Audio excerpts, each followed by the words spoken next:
That is not fair. She got here after you. Most of us are like us.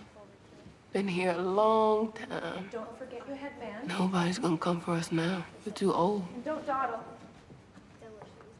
We're too black. You're a native of Baltimore, is that correct? My whole life, yeah. Yeah. And tell me about growing up in Baltimore. Because you went to the Performing Arts High School. Did you always want to be an actress, or how did you even get the bug? Yeah, when I was in elementary school, my teacher, I had like behavioral dysfunction, and she would just give me things to do. Many people. And she would just give me things to do to sort of like busy me. She would like send me to different people's offices, and she'd be like, ask for this, but do it like this. And then she told my mother maybe she should like get me involved in Twigs because BSA has the Twigs program. So the Baltimore School for the Arts has an after school program for kids from like, I don't know, third grade to eighth grade when you might start the high school. And I think at that point I was like 11, maybe. No, I think I was like 10 or so. Okay. And my mother got me involved in that. And then I was doing Twigs, and it sort of became like this thing of like, well, if you don't behave, you can't go. So I started getting myself together, I guess, after that. And it just kind of stuck all the way up. And not until I was like 16, I think, did it dawn on me that I could do it, for real. BSA is such a diverse community of students. It's a charter school. It's downtown. You got kids that are going there for free who live in the city, and then you have kids that are paying to be there from other places.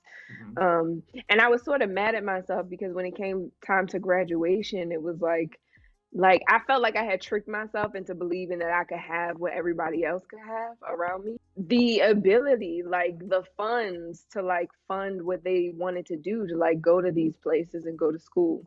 And I wasn't a terrible student at all. I was an average student. I wouldn't even lie to you and say that I was like, valedictorian or whatever, but I was a good student. But I couldn't afford the balance of the schools that I got into. I couldn't afford to pay the other end of it. So it was time, so I needed to go to community college instead. And getting to community college, the first year I was in community college, um, I couldn't get any financial aid. My family came together and like put money to like pay for a couple classes. So I took like 2 classes. But then when I didn't have any more money for classes, I was going back to like try to find where I could get more money to like stay in school. And that's where I met Nana Jesse. And I went in and he like asked me about myself. He like asked me like what I wanted to do, like who I wanted to be. Um, and I think at that point in time, acting was something that I did in high school, right? Like, I don't think anybody fully expected me to like continue to pursue it in the way that I did. So when people be like, "Oh, what do you want to be?" and I'd be like an actor, and they'd be like, "Oh, like sweet." But he didn't minimize it in that way. Like I told him what I wanted, and he like dreamed with me about everything that like it could be. And then he like brought it down to like layman's terms and was like, "Well, let's come up with a plan to get you to where you want to be." And that's what we did. And I think throughout that process, he like got me into this program that I was too late to be a part of anyway, called the Granville T. Woods program. And essentially, they pay for all of your classes. He planned with me and was like, all right, try these things. Like I auditioned for Juilliard like twice. I was working 3 jobs and I was saving my money. When did you work? Wait a minute. I'm a reporter. This is what I do. I get details. Yes. Where did you work? I worked at the Baltimore Symphony Orchestra. I worked at the Boys and Girls Club. I was an usher. Okay. I worked co-check. I check coats. Oh, you're a co-check. Okay. Okay. All Mhm. right. And I worked at the Boys and Girls Club. I worked the Uh-huh. night shift at Amazon. I worked at the Uh-huh. movie theater. I was working. And like in between time, like because I wanted training so bad, like my friends, I had a lot of friends who were in like great programs and like NYU and U Arts, and I would call them and I would ask them what they were reading, and I would order their books off Amazon and read them myself. And like that's sort of where I started learning about like the technical parts before I really started to learn about it. I met Jonathan Majors, who was a student at Yale at the time. Um, and he came up to me and he was like, I just feel like you're really good at this. Like, I don't, he was like, I just feel it. Like, I just know. Like, you sit here all quiet, like you got a secret weapon. Like, and I was like, I didn't know him, you know. And he was Uh-huh. like, you should apply to Yale. And I told him, I was like, well, I mean, I don't have a degree because it's a graduate program. He was like, you don't need it. You just got to be good. Shabo isn't the only one who kept after you all these years. I know how you lost to Benny Watts in Vegas and then beat him in Ohio. I read the papers. Even on a group trip into town, I spent my ice cream money on the damn chess magazine had your ugly face on it. For a time, that was all you had. And for a time, you was all I had. So I told myself I would apply to Yale and go to Yale, or I would drop out and figure it out. And I got into Yale, and that was that.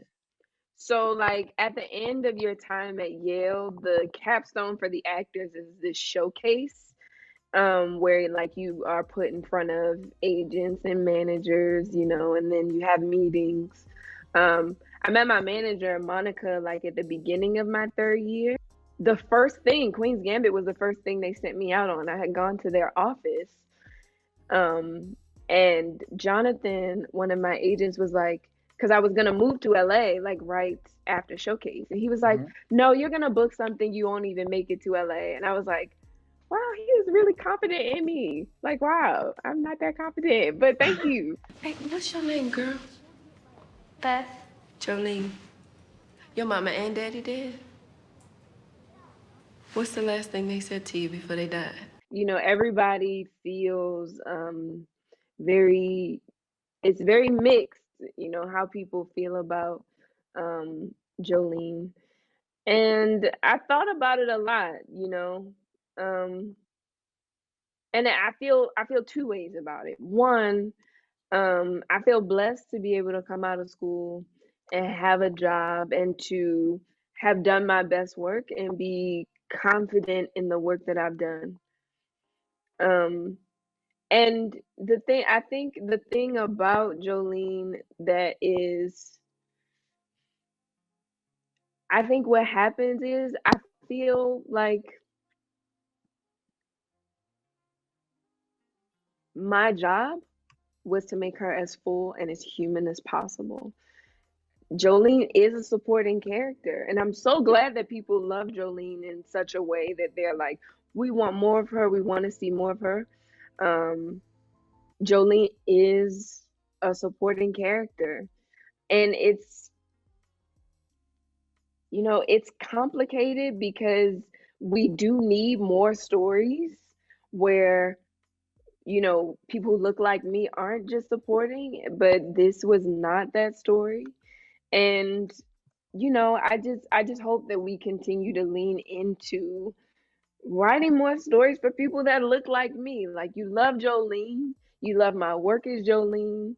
Even if you don't like Jolene and you like my work as Jolene, get me to something that you think is worthy, you know? I think Jolene I think Jolene is a beautiful woman. And that is how I did my best to portray her as a beautiful woman, as a full woman with a life and heart, who grew up in a place where she was at the bottom of the totem pole and grew up and wanted to change that. And I am inspired by who Jolene is, even though we don't get to see all parts of Jolene on screen. My job is to give the full life, even in the snippets, and that's what I set out to do.